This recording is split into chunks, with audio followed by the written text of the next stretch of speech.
Another topic that is of mention is censorship and media.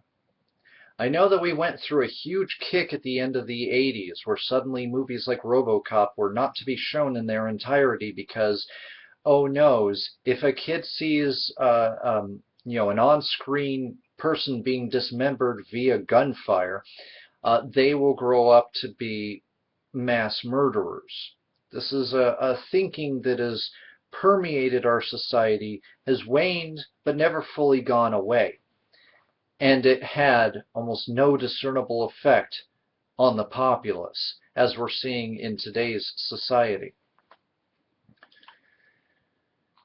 Comic books' disastrous self-censoring offered a lesson for games publishers too.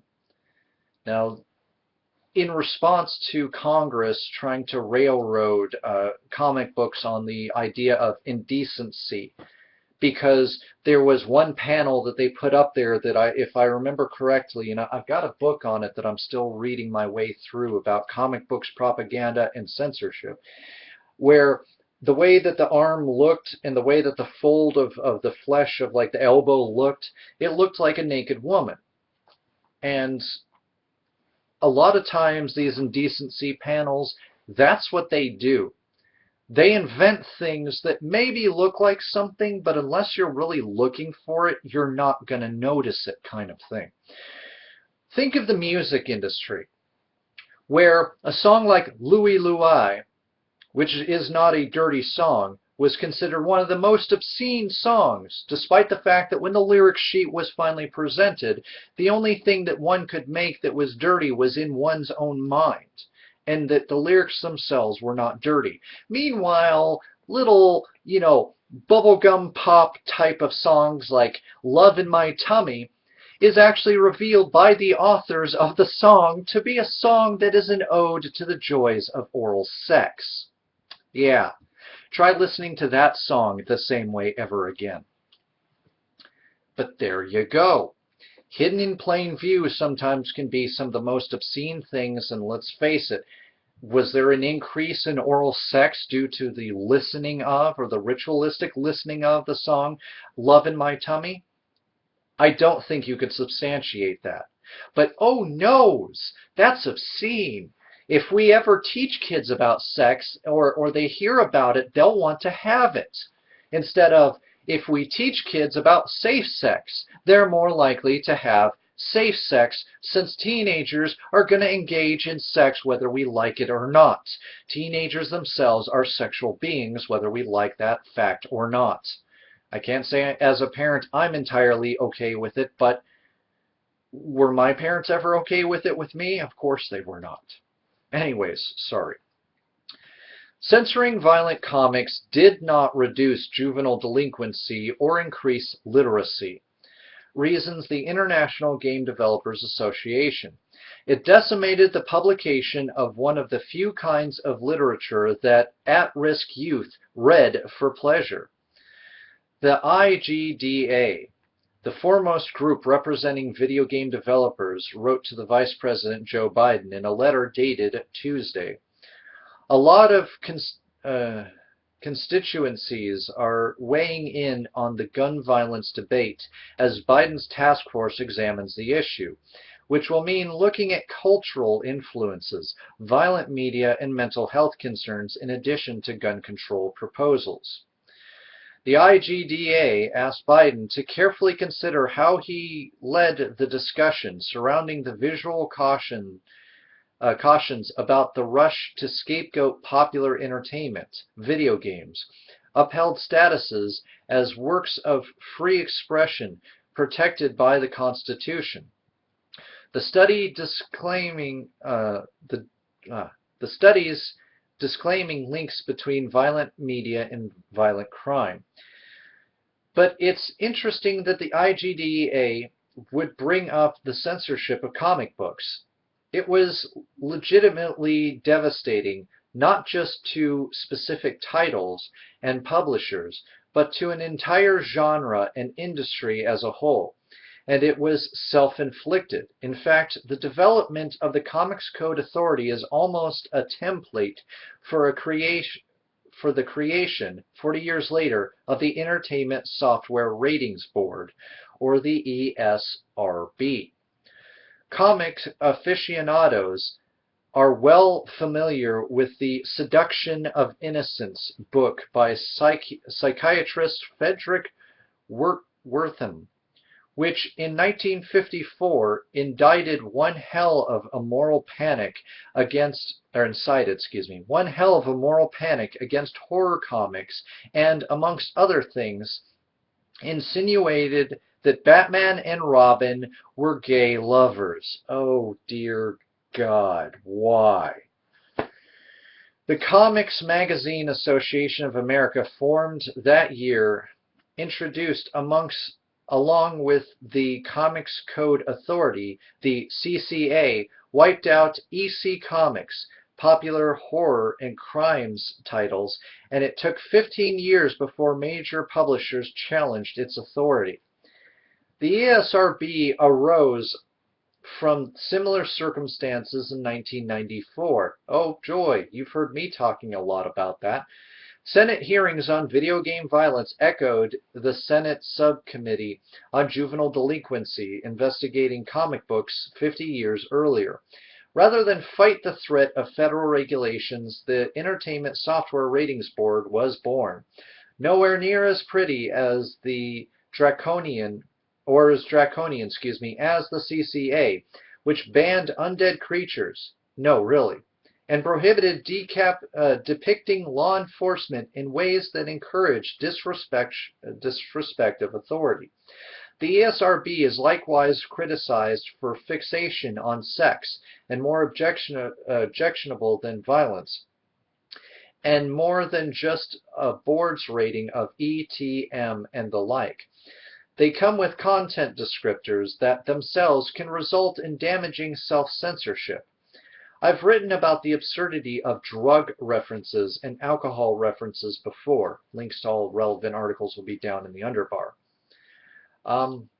There you go. The rest of the article is worth reading, as are the accompanying articles that will be posted down in the underbar.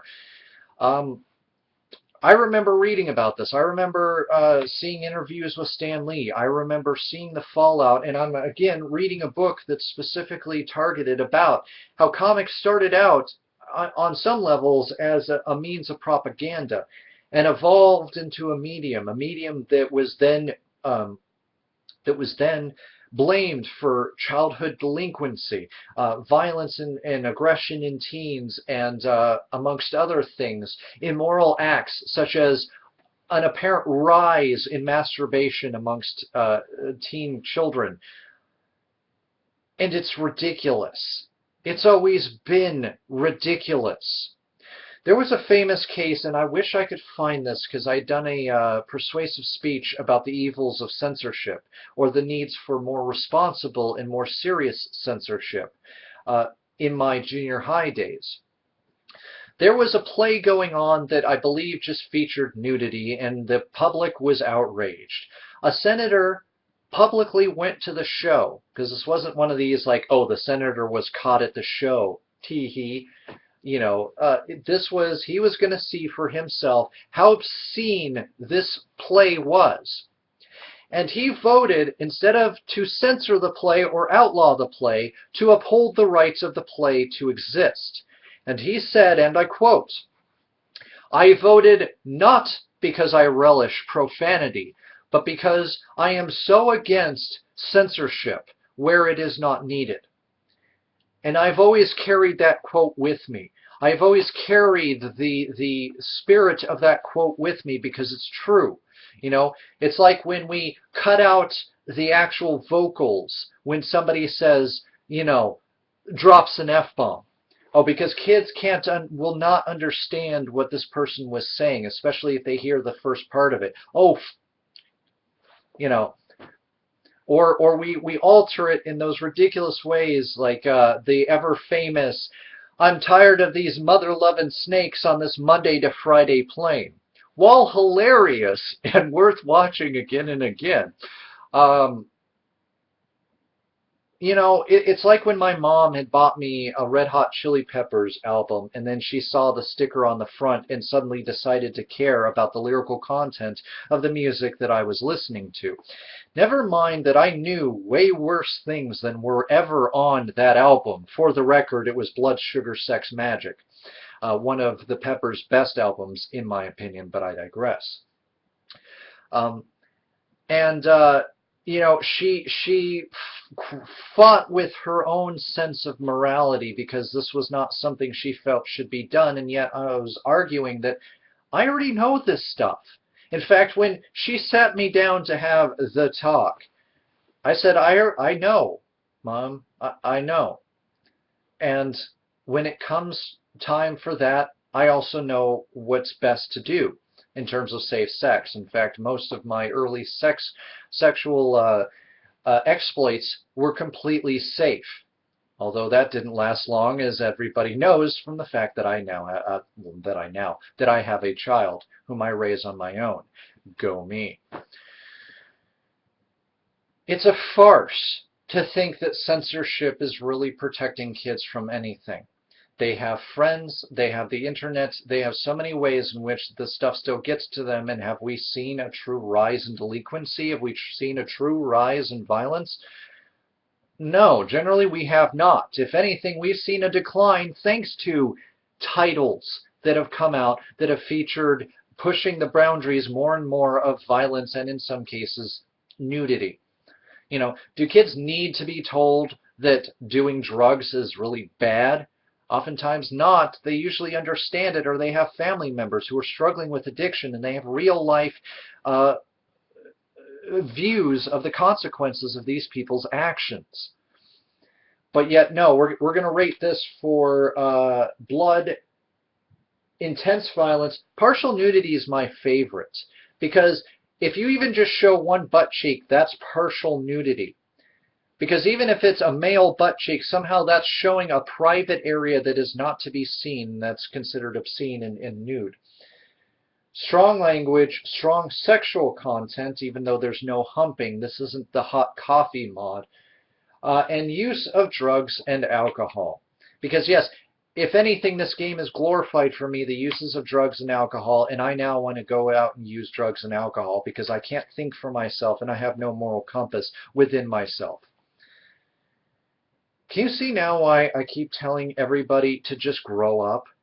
This is not the workings of competent, reasonable, adult human beings. This is the reasoning of children who are scared of their own shadow and are trying to get the government to regulate against their own shadow and against everything that they fear or they disagree with on the grounds that they fear and disagree with it. This is not progress. This is not helping anybody. And when 2/3 of you don't even use the very thing that you lobbied for, this is also pathetic.